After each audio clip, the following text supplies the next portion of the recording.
Verde lajša bolečino in oteklino pri vnetju v ustni votlini in žrelu. Pred uporabo natančno preberite navodilo. O tveganju in neželenih učinkih se posvetujte z zdravnikom ali s farmacevtom. Onitek zdravilni lak za zdravljenje zmernih do blagih glivičnih okužb nohtov. Brez piljenja, brez odstranjevanja laka. Onitek. Resne težave imajo lahko tudi enostavno rešitev. Pred uporabo natančno preberite navodilo. O tveganju in neželenih učinkih se posvetujte z zdravnikom ali farmacevtom. Lahko generalno povem na začetku, da dovolilnico bomo začeli izdajati 4.12.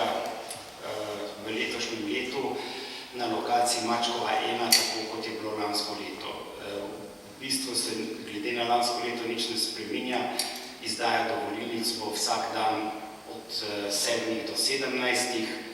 Od 1. do konca februarja bo pa izdaja dovolilnic tudi ob sobotah od 7 pa do 12. ure.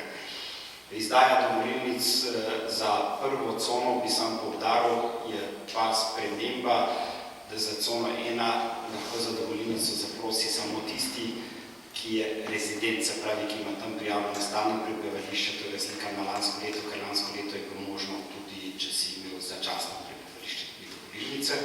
In za prvo cono je možno dobiti samo eno dovolilnico, medtem ko za drugo in ostale cone je pa možno dobiti 2 dovolilnici.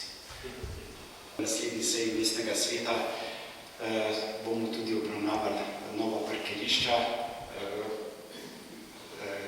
glede na to, da bomo verjetno do takrat že spravili v pogon tudi kopališče Ilirija in tam bo tudi garažna hiša, kjer bo kar nekaj dodatnih parkirnih mest, ki jih bojo lahko občani Ljubljane tudi kot rezidenti dobili dovolilnice.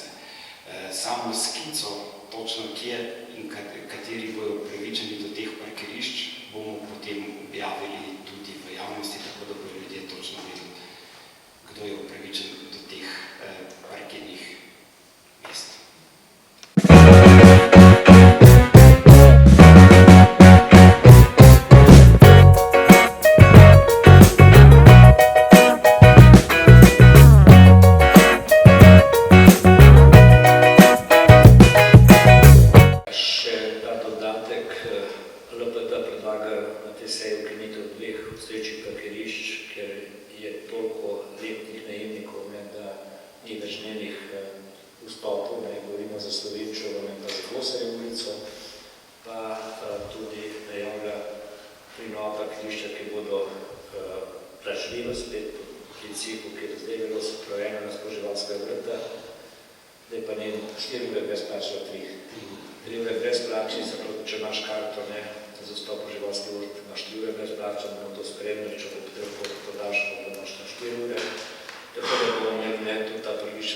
Urejena, ki jih predlagamo, to bo na seji v decembru.